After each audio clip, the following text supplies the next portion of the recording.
Hello everybody, welcome to Sarah's Spot. We're on week 3 of the buyer process, and today I have with me Ryan Mace from Pillar to Post Home Inspections to tell us all about what you can expect when you hire an inspector to do your home inspection. That was a lot of inspect and expect. It was. Anyway, but I have a couple questions for you. Do you mind answering? Absolutely. Okay. Most people, because maybe they're going through the process the first time, they don't know what an inspector actually does at the house. So can you tell us a little bit about what to expect? Absolutely. So the way I actually like to do my inspections, and most inspectors will follow the same pattern, is to start with the exterior of the home. So get a good look at the siding and the roof. And then from there, they'll come inside the home and start with components. So electrical panel, hot water tank, heating system, those types of components. From there, we go through the interiors of the home, bedrooms, bathrooms, living spaces, and then at the end, we like to do the crawl space and attics. I typically will do the attic first and then finish with the crawl space. It is a dirty area that I like to not drag that through the rest of the home. Right. Right, and you have a special outfit. What do we call We that? do, yeah. I wear coveralls, respirator, gloves, knee pads, Yeah. the works. Yep. So what are the 3 most common things that you need to call out in a home inspection when you see them that are really the most common things in this area? Sure. The most common thing that I see in this area in regards to almost every inspection report is moss on a roof. It's very common for the Northwest to deal with moss. Although it can be damaging at times, if treated, it's usually something that's very easily remedied. Caulking on the exterior of our home, keeping the water, the excessive amount of moisture we have in the Northwest out of our home. Caulking around windows, doors, trim, all of that type of stuff is very important. And I tend to see in most homes that caulking starting to fail.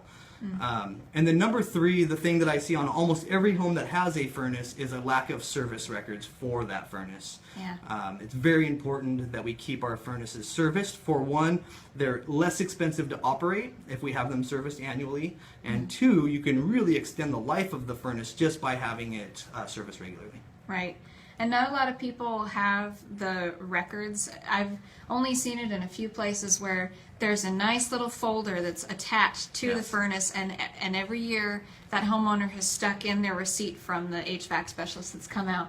And gosh, it's a gold mine when you find it. So, all right, sellers out there, it's a word to the wise to have that come in and stick right by the furnace so everybody can look at it. Yes. And that sticker on the furnace is really important too. If you have that, it gives you a good idea of when the last service was done. Yep.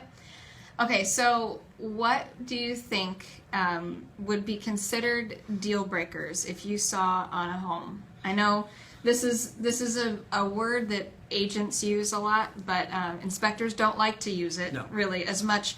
I don't like to use it either because I feel like most things can be fixed. Sure. But in buyers' minds, things seem so big to deal with. Deal breakers are going to be on an every single individual circumstance.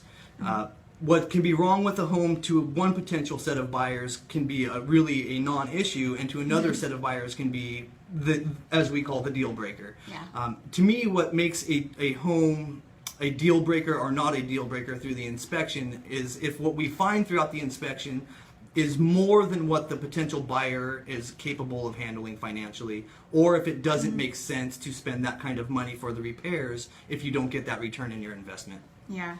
So I've had clients that are big time fixer-uppers, and I've had clients who don't even want to change a faceplate for a light fixture. Sure. So, to them, to have a huge list of things with what needs to be fixed in the home, come at them is scary. But you're going to point out all sorts of things, like a missing light bulb. Sure. Or one that doesn't work. Yeah.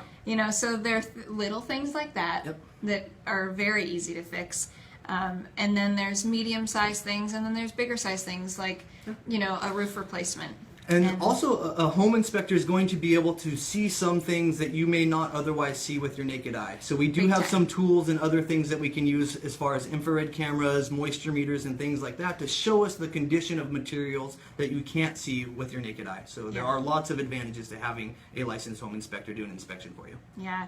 Big time advice there. Definitely get one, and definitely hire a professional that's insured and bonded and licensed.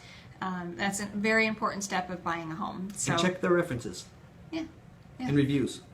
that's true. It's a good online resource. So thanks again for coming and Absolutely, hanging Sarah. out with me at Sarah's spot and telling us all about the inspection. So see you next week. Bye. Thanks, everybody.